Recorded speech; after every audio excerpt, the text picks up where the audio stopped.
Panama नहर का नाम तो आपने सुना ही होगा, चाहे वो आपने सुना हो न्यूज में, देखा हो अखबारों में, या फिर पढ़ा हो हमारी प्यारी किताबों में। और वैसे भी नहरों की बात करें तो अभी स्वेज नहर सुर्खियों में थी। तो फिर ये सवाल होता है कि मैं पनामा नहर पर वीडियो क्यों बना रहा हूं। वो इसलिए क्योंकि इस नहर में कुछ खास बात है, और वो खास बात क्या है, खैर वो तो आपको वीडियो के अंत तक पता चल ही जाएगा। तो मैं हूं शिवम, शिवम टॉक्स में आपका स्वागत करता हूं।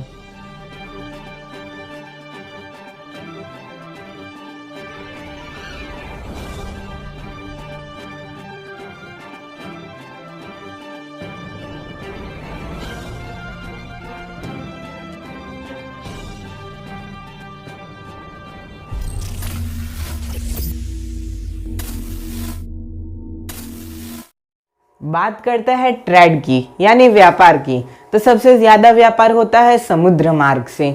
समुद्र मार्ग से ही क्यों? क्योंकि ये सामान को एक जगह से दूसरी जगह पहुंचाने का एक ऐसा अफोर्डेबल रास्ता है कि जिसके जरिए हम बहुत सारा सामान एक ही बारी में पहुंचा सकते हैं।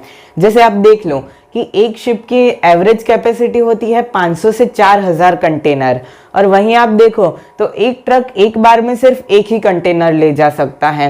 इस हिसाब से देखें तो एक शिप जितना सामान पहुंचाती है, इसके लिए हमें 4000 ट्रक्स की जरूरत होगी।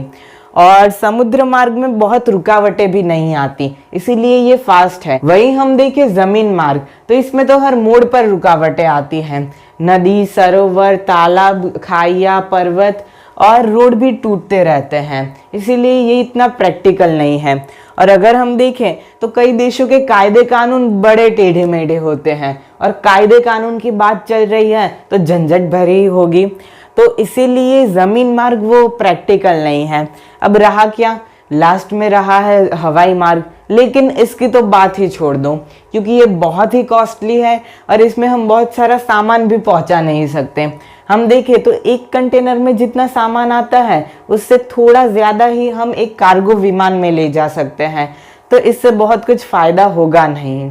तो अगर हमें व्यापार करना है तो बेस्ट है समुद्री मार्ग। इसलिए मैं लेकर आया हूँ ग्लोबल शिपिंग रूट्स का मैप। इस मैप को आप ध्यान से देखिए। इसमें जो आपको ये येलो लाइंस या फिर ब्राइट कलर से ड्रॉ की हुई लाइंस दिख रही है, वो उन रूट्स को रिप्रेजेंट करती है जो रूट सबसे ज्यादा बिजी है।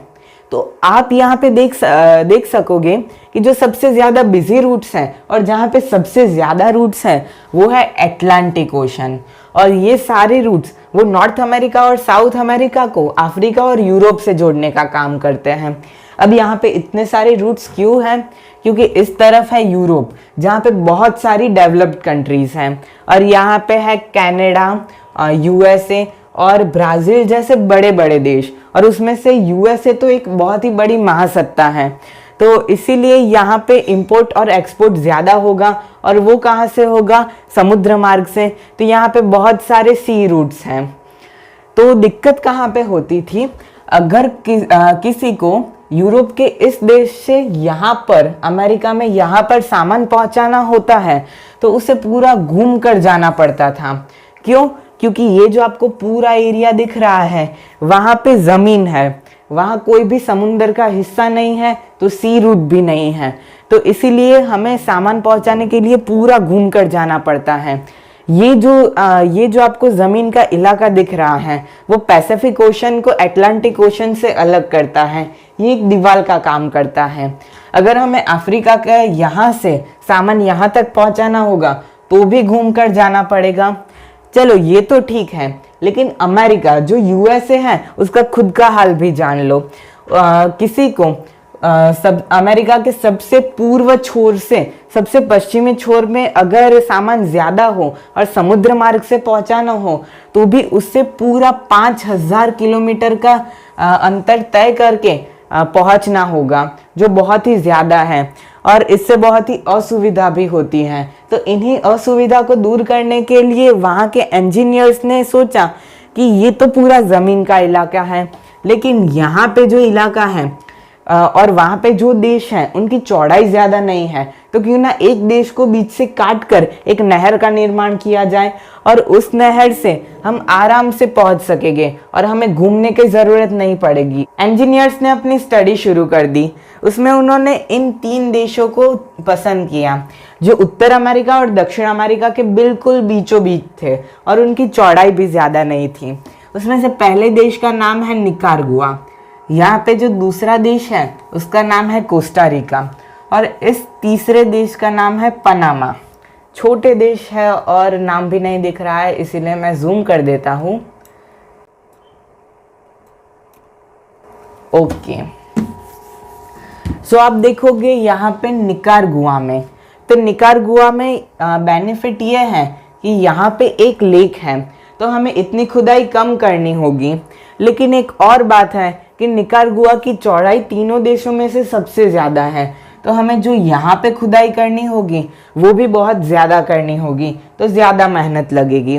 बात करते हैं कोस्टा रिका की, तो यहाँ पे कोस्टा रिका में चौड़ाई तो ज़्यादा नहीं है, लेकिन यहाँ पे बीच में कोई नदी, सरोवर, तालाब या कुछ भी नहीं आता है, तो हमें पूरा रास्ता खोदना होगा और यहाँ पे पूरी खुदाई करनी होगी। और ऊपर से यहाँ एक बड़ी सी पर्वत श्रृंखला है और हमें पर्वतों को काट कर खुदाई करनी होगी, तो ये भी बड़ी मुश्किल की बात है, तो ये भी कैंसिल हो गया। अब बात करते हैं पनामा की, तो पनामा में आप देखोगे कि यहाँ तक तो समुंदर है और यहाँ भी समुंदर है और ये जो एरिया है उसकी चौड़ाई भी ज़्यादा नहीं है, मुश्किल से ये 90 किलोमीटर है। और उसमें से भी इस 90 किलोमीटर में भी यहाँ पे जो 90 किलोमीटर है उसमें से भी 82 किलोमीटर तक तो एक लेक है जिसका नाम है लेक गाटन। और तो फिर हमें खुदाई करनी होगी सिर्फ इतने हिस्से में, जो बहुत ही हम आराम से कर लेंगे। लेकिन सब कुछ इतना आसान थोड़ी होता है।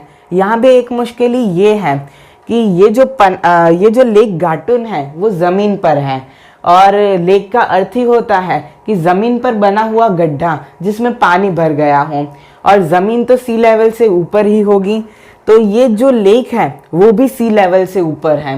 सवाल ये है कि लाखों टन वज़न वाले जहाज़ को ऊपर चढ़ाए कैसे। जो लेक गाटुन है वो सी लेवल से 26 मीटर ऊपर है, यानी करीब 5 मंजिला इमारत जितना ऊपर है, तो इसे चढ़ाए कैसे। जैसे हम इमारत चढ़ने के लिए स्टेप्स का यूज़ करते हैं वैसे भी यहाँ स्टेप्स बनाए गए, लेकिन जहाज़ के पैर तो होते नहीं कि वो खुद चढ़ जाएं, तो इसीलिए ये एक खास स्टेप है जिसे लॉक सिस्टम नाम दिया।